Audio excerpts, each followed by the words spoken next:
তারেক রহমান সাহেবকে আমি একটা কথা বলি,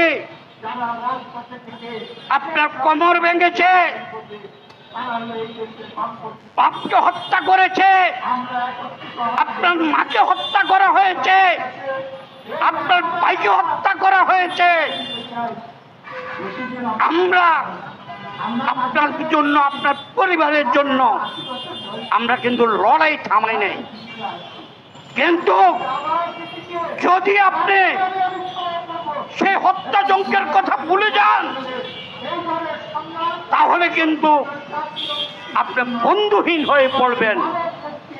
তাই আমি একটা কথা বলতে চাই, এ দেশের মানুষের চোখের ভাষা, মনের ভাষা, মুখের ভাষা বুঝতে চেষ্টা করুন, না হলে কিন্তু হাসিনা এরশাদের উদাহরণ দেব না।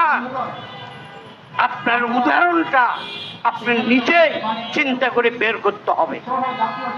আমরা আপনাকে সময় দিতে চাই। এদেশের মানুষ ভোট দিয়ে 17 বছর পর একটা সরকার পেয়েছে, কিন্তু সেই সরকার আমেরিকা ভারতের দালালি করবে, আমার দেশের খেটে খাওয়া মানুষের কথা বেমালুম ভুলে যাবে, সেটা তো হতে পারবে